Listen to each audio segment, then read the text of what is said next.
লা ইয়াদখুলুন জান্নাতা কতিয়ুন। আত্মীয়তার সম্পর্ক ছিন্নকারী জান্নাতে প্রবেশ করতে পারবে না। এটা হাদিসে আসছে। এখন আমার এখানে একটা অবজারভেশনটা একটু চিন্তা করে দেখেন। আমরা নরমালি জানি যে আমরা বাঙালিরা ছোটখাটো বিষয় নিয়ে ফ্যামিলির সাথে আমাদের অনেক দ্বন্দ্ব লেগে থাকে। সে ফর আপনার ফ্যামিলিতে ধরেন আপনার বড় ভাইয়ের সাথে আপনার ঝগড়া হয়েছে, কথা কাটাকাটি হয়েছে, রাগারাগি হয়েছে। এইজন্য আপনি দিনের পর দিন, বছরের পর বছর, মা একদম ধরেন ১০ বছর, ৫ বছর আরো বেশি সময় যাবত আপনি আপনার বড় ভাইয়ের সাথে কথা বলা টোটালি অফ করে দিছেন। অথবা আপনার বড় ভাইয়ের যে ওয়াইফ, I mean আপনার ভাবি, আপনার ভাবির কোনো আচরণের কারণে আপনার বড় ভাই আপনার সাথে যোগাযোগটা রাখতেছে না। আমরা নরমালি সবাই জানি যে আমাদের বাঙালি ফ্যামিলিতে কি হয় দেখেন, ভাবি যিনি থাকেন, ভাইয়ের ওয়াইফ, তিনি কিন্তু নরমালি তার ইনসেপশন টা কি থাকে যে আমি আমার ফ্যামিলি মেম্বার যারা আছে তাদের সাথে আমার হাসব্যান্ডকে সেপারেট করে ফেলব। তাই না? আমার হাসব্যান্ড যেন I mean বড় ভাইয়ের ওয়াইফ এটা চিন্তা করতেছে। I mean আপনার বড় ভাই যেন আপনার সাথে, আপনার মা-বাবার সাথে কোন সম্পর্ক না রাখতে পারে। তারা যেন তাদের মতো করে একটা লাইফ লিড করতে পারে। তারা টোটালি হচ্ছে আলাদা সেপারেশন এ একটা লাইফ লিড করবে। এরকম কনসেপ্ট কিন্তু থাকে। থাকে কিনা? হ্যাঁ, থাকে। এখন দেখেন, ধরেন কোন কারণে আপনার বড় ভাইয়ের সাথে আপনার সম্পর্কটা নষ্ট হয়ে গেছে। বাট আপনি এই সম্পর্কটা সর্ট আউট করার জন্য অনেক চেষ্টা করেছেন। ভাইয়ের কাছে ক্ষমা চেয়েছেন, ফোন দিয়েছেন, তার বাসায় গিয়েছেন, তার সাথে অনেকভাবে আপনি রিচ করার চেষ্টা করেছেন। But end of the day আপনার বড় ভাই আপনার সাথে সম্পর্ক রাখতে চাচ্ছেন না। তো আপনি এখন কি জোর করে সম্পর্ক রাখবেন? Is it truly possible to have the relationship with your brothers again? No, absolutely not. আপনি পারবেন না যে আগের মতো করে আপনার ভাইয়ের সাথে আবার সম্পর্কটাকে বিল্ড আপ করা। যদি না আপনার ভাই আপনার প্রতি একটু সদয় হয়, একটু কাইন্ড হয়, একটু benevolent হয়, এছাড়া কিন্তু পারবেন না। এখন দেখেন আমাদের সহজ একটা circumstance টা কি? যখন আপনার বড় ভাই বয়োজ্যেষ্ঠ হবেন বা কোনো গুরুতর অসুস্থতার মধ্য দিয়ে যাবেন, আল্লাহ সুবহানাহু ওয়া তাআলা না করুক, না করুক, উনি ভালো থাকুক আমরা সবাই চাই। বাট যদি এমন হয়, তখন যখন উনার কাছে রিয়ালাইজেশন টা কাজ করবে যে life is too short to argue. Just forgive and forget. তখন কি করবে? সে আপনার সাথে রিচ করবে, কথা বলবে, ক্ষমা চাবে।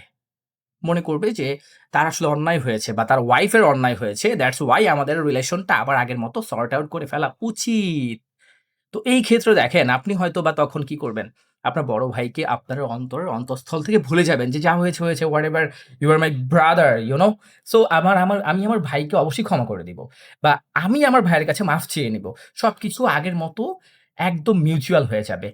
কিন্তু দেখেন, আমরা আমাদের ইগোটাকে কোন পর্যায়ে নিয়ে গেছি? আপনি নিজ থেকে আপনার বড় ভাইয়ের কাছে যখন মাফ চাবেন, সে তো মাফ করবেই না এবং সে চেষ্টা করবে আপনার সাথে যোগাযোগটা অফ রাখতে। তো যখন দেখা যাবে যে ৫ বছর, ১০ বছর, ১৫ বছর অতিক্রম করার পরে যখন আপনার বড় ভাই অনেক বয়োজ্যেষ্ঠ হয়ে যাচ্ছেন বা ফিজিক্যাল কোনো একটা ক্রিটিক্যাল কন্ডিশন এর মধ্য দিয়ে যাচ্ছে, তখন কিন্তু ফ্যামিলির সবাইকে ডেকে মাফ-টাফ চেয়ে নিবে। মনে করবে যা করেছি আসলে ঠিক হয়নি। বা আপনার ভাবিও কিন্তু সেম কাজটাই করবে। তার যখন বয়সটা হবে। এখন তো ইয়াং বয়সে অনেক, অনেক, অনেক এনার্জি শরীরের মধ্যে, অনেক রাগ আমরা প্রকাশ করতে পারি যে, হ্যাঁ, আমি এটা করে নিবো, ওটা করে নিবো, দেখে নিবো, তাই না? বাট যখন আমরা বৃদ্ধ হয়ে যাই তখন কিন্তু এই রাগটা আর কাজ করে না। তখন কিন্তু মনে হয় যে, না আমি আসলেই অন্যায় করেছি।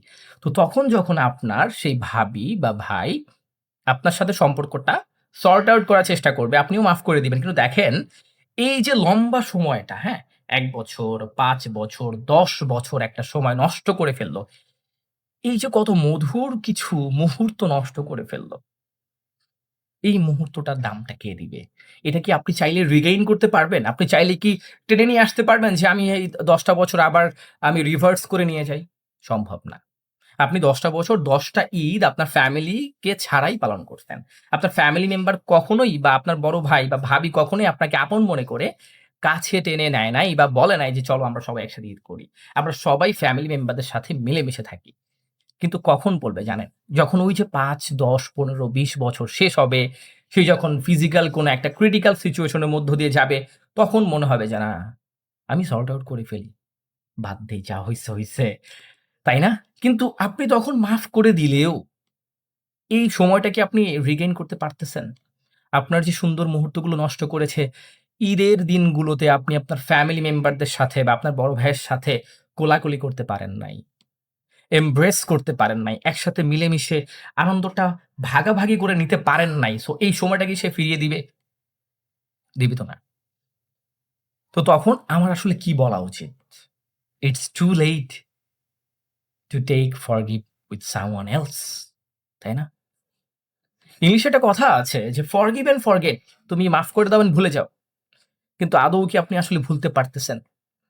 আপনার কি অনেক দেরি হয়ে গেছে না কাউকে মাফ করতে? বা আপনি তখন মাফ করে দিলেও মনের মধ্যে আপনার একটা সূক্ষ্ম কষ্ট থেকে যাবে না? কষ্ট কি থাকবে কিনা আমাকে বলেন? অবশ্যই এখানে কষ্ট থাকবে।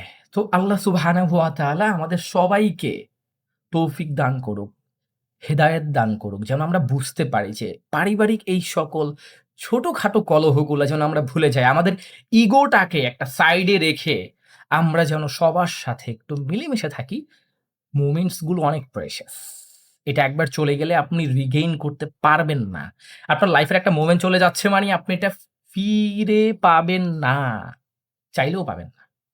আপনি রিক্রিয়েট করতে পারবেন না, রিজেনারেট করতে পারবেন না। এটা চলে গেছে। Right? It's once gone is gone forever. তাহলে আমাদের আসলেই এই পারিবারিক সকল কলহগুলোকে একটু সাইডে রাখা উচিত। আমি প্রেফার করব সবাই যেন আমরা দিন শেষে মিলেমিশে থাকতে পারি। আমাদের যেন 11th আওয়ার এ যেয়ে মনে না হয় যে, "ইস! আমি আসলে ঠিক করি নাই। ইনজাস্টিস করেছি। দ্যাটস ওয়াই আমার এখন ক্ষমা চেয়ে নেওয়া উচিত।" সব ক্ষমা আসলে দেরি করে চাইলে হয় না। খুব আগে থেকেই চেয়ে নিতে হয়। যেন সম্পর্কগুলো আগের মতো বিল্ড আপ করতে পারে। আগের মতো মিলেমিশে সবাই থাকতে পারে। আল্লাহ হাফেজ।